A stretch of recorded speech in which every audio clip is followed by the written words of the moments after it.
হুসাইনের বিচার করব এমন দুঃসাহস আমি উমরের নাই। উমর রাদিয়াল্লাহু তাআলা আনহু ডাকটা বলে, তাহলে কাগজের ভিতরে এই কথাটা লিখে নিয়েছেন কেন, কারণটা কি? হযরত উমর রাদিয়াল্লাহু তাআলা আনহু ডাকটা বলে, বাবা। হযরত উমর রাদিয়াল্লাহু তাআলা আনহুর ছেলে নাম হলো আব্দুল্লাহ। নাম কি? আব্দুল্লাহ। আব্দুল্লাহ এবং হুসাইন রাদিয়াল্লাহু তাআলা আনহু সমবয়সী, কিছু বছরের ব্যবধান। ছোট্ট মানুষ।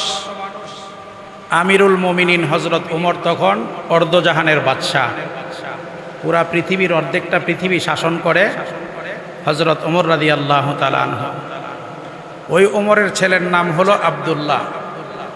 এদিক দিয়ে যাকে আল্লাহ পাক সৃষ্টি না করলে কুল কায়নাত সৃষ্টি করেন না, এমন মহামানবের নাতি হযরত হুসাইন রাদিয়াল্লাহু তাআলা আনহু। দুইজনই খেলাধুলা করতেছেন, ছোট্ট মানুষ খেলা করতেছেন। এমতো অবস্থায় খেলার মধ্যেই হযরত হুসাইন রাদিয়াল্লাহু তাআলা আনহু হযরত ওমর রাদিয়াল্লাহু তাআলা আনহুর ছেলে আব্দুল্লাহকে বললেন যে, এই গোলামের বাচ্চা গোলাম। কি বলছে? গোলামের বাচ্চা গোলাম। তারা ছোট মানুষ, মাইন্ডে লেগেছে যে আমার বাবা সারা জাহানের বাদশাহ, অর্ধজাহানের বাদশাহ, মক্কা মদিনার প্রেসিডেন্ট, আমাকে বলতেছে গোলামের বাচ্চা গোলাম। তো গিয়ে বাবার কাছে কেঁদে কেঁদে, চোখের মধ্যে পানি, চোখ কসলাইতে কসলাইতে হযরত ওমরের কাছে গিয়া ডাক দেয়, হে আমার বাবা, আপনি তো মদিনাতুল মুনাওয়ারা, মক্কাতুল মুকাররমা, অর্ধ পৃথিবীর বাদশাহ, আপনি খলিফাতুল মুসলিমিন। আপনার সমকালীন আপনার বয়ে এক গাড়ের ভিতরে হরিণ এবং বাঘ পানি পান করে। আপনার রাজ্যের মধ্যে কোনো অন্যায় হয় না। আমি আপনার সন্তান। বলে, হ্যাঁ তুমি আমার সন্তান। কি হয়েছে, কান্না করতেছো কেন? বাবা, একটা বিচার করতে হবে, কঠিন বিচার। ডাক দিয়া বলে, কি বিচার বাবা বলো? হযরত ওমরের সন্তান আব্দুল্লাহ ডাকদা বলে, বাবা, কোন লোক যদি কোনো বাদশার সন্তানকে বলে গোলামের বাচ্চা গোলাম, তার কেমন বিচার হওয়া চাই? বলে, কঠিন বিচার হবে। ও আমার বাবা, আমি আপনার সন্তান, আপনি বাদশাহ, আমাকে গোলামের বাচ্চা গোলাম বলেছে, আপনি গোলাম, আমি আপনার সন্তান। হযরত ওমর রাদিয়াল্লাহু তাআলা আনহু চোখ গরম করে না, শরীরের মধ্যে গরমি ভাব আনে না। ডাক দিয়া বলে, এই কথাটা তোমাকে কে বলেছে?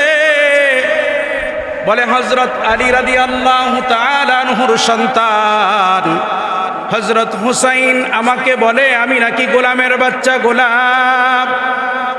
যেই মাত্র আলীর কথা এসেছে, যেই মাত্র হুসাইন রাদিয়াল্লাহু তাআলা আনহুর কথা এসেছে, হযরত ওমর রাদিয়াল্লাহু তাআলা আনহুর চোখ বেয়ে ধর ধর করে পানিগুলা পড়ে যায়। হযরত ওমর আবার সন্তানকে ডাকদা বলে, এই কথাটা কি তোমাকে হযরত হুসাইন বলেছে? বলে, হ্যাঁ, আমাকে হুসাইন স্পষ্ট ভাষায় বলেছে গোলামের বাচ্চা গোলাম। হযরত ওমর রাদিয়াল্লাহু তাআলা আনহু আব্দুল্লাহকে সঙ্গে নিয়ে যেই জায়গায় হুসাইন খেলা করতেছিল ওই জায়গায় চলে যায়। খুব আদবের সহিত ডাক দিয়া বলে, ওগো হুসাইন, আপনার খেলার ভিতরে আমি একটু ব্যাঘাত ঘটাইব। বলে, বলেন কি হয়েছে? বলে, তুমি কি আব্দুল্লাহকে গোলামের বাচ্চা গোলাম বলেছ? হযরত হুসাইন রাদিয়াল্লাহু তাআলা আনহু দীপ্ত কণ্ঠে ডাকদা বলে, হ্যাঁ, আমি গোলামের বাচ্চা গোলাম বলেছি। আপনি কি আমার নানার গোলাম ছিলেন না? সুবহানাল্লাহ। আপনি কি আমার নানার গোলাম ছিলেন না? আপনি যদি আমার নানার গোলাম হয়ে থাকেন তাহলে আপনার সন্তান তো আব্দুল্লাহ। সেই সুবাদে আমি বলেছি গোলামের বাচ্চা গোলাম, আমি তো কোনো অন্যায় করি নাই, অপরাধ করি নাই। আমিরুল মুমিনিন হযরত ওমর চোখের জলগুলা ছেড়ে দিয়ে পকেটের থেকে এক টুকরা কাগজ, হাতের ভিতরে একটা কলম নিয়ে হযরত হুসাইনকে ডাকদা বলে, ওগো হুসাইন, আপনি যে গোলামের বাচ্চা গোলাম বলেছেন, এই কথাটা এই কাগজের ভিতরে আমাকে একটু লিখে দিতে পারবেন কিনা? বলে অবশ্যই পারবো দান। আমিরুল মুমিনিন হযরত ওমরের থেকে কাগজের টুকরা নিয়ে কলম নিয়ে হযরত হুসাইন লিখে দেয়, গোলামের বাচ্চা গোলাম আব্দুল্লাহ। আব্দুল্লাহ হতভম্ব হয়ে বাবার দিকে তাকিয়ে আছে, ডাক দিয়া বলে, বাবা এনেছি তো বিচার করার জন্য, এটা আপনি কি করলেন? আমিরুল মুমিনিন ডাকদা বলে, বাবা কার নামে তুমি বিচার দিয়েছো? কার বিচার আমি করব? আমার তো এত বড় সাহস হয় নাই, এত বড় স্পর্ধা হয় নাই। আমি রাসূল সাল্লাল্লাহু আলাইহি ওয়াসাল্লামের নাতি, রাসূল সাল্লাল্লাহু আলাইহি ওয়াসাল্লামের দৌহিত্রী, রাসূল সাল্লাল্লাহু আলাইহি ওয়াসাল্লামের কলিজার টুকরা হুসাইনের বিচার করব এমন দুঃসাহস আমি ওমরের নাই। ওমর রাদিয়াল্লাহু তাআলা আনহু ডাকদা বলে, তাহলে কাগজের ভিতরে এই কথাটা লিখে নিয়েছেন কেন? কারণটা কি? হযরত ওমর রাদিয়াল্লাহু তাআলা আনহু ডাকদা বলে, বাবা পৃথিবীর থেকে আমাকে একদিন বিদায় নিতে হবে, আমাকে একদিন মহান মালিক আল্লাহর সম্মুখে দণ্ডায়মান হতে হবে, আমাকে হিসাব দিতে হবে। আমি যদি হিসাবের দিন আটকিয়ে যাই, আমার যদি জাহান্নামের রায় হয়ে যায়, ওই দিন মহান মালিক আল্লাহকে দেখাইব, আল্লাহ আমার কোনো আমল যদি আপনি কবুল না করে। রসুলের কলিজার টুকরা হুসাইন বলেছে, আমি নাকি নবীজির গোলাম ছিলাম, নবীজির গোলামের সুবাদে আমি উমরকে আপনি ক্ষমা করিয়া দেন। এজন্যই বলেছি মুসলমান, যে চিনে সে কিনে, যে চিনে না সে কিনতেও পারে না। হযরত ওমর রাদিয়াল্লাহু তাআলা আনহু হুসাইনকে চিনেছে, এজন্য হুসাইনের সামনে কোনোদিন রাঙ্গা চোখে দাঁড়াইবে দূরের কথা, বরংস যখনই হুসাইনকে দেখেছে আদবের সহিত রাস্তার এক সাইডে দাঁড়াইয়া নবীজির কলিজার টুকরা হুসাইন রাদিয়াল্লাহু তাআলা আনহুকে সম্মান দিয়া সালাম দিয়া রাস্তা পদর্পণ করে দিয়েছে। সুবহানাল্লাহ। মুসলমান বাইরে আমার, যে চিনতে পারে নাই সে কিনতেও পারে নাই।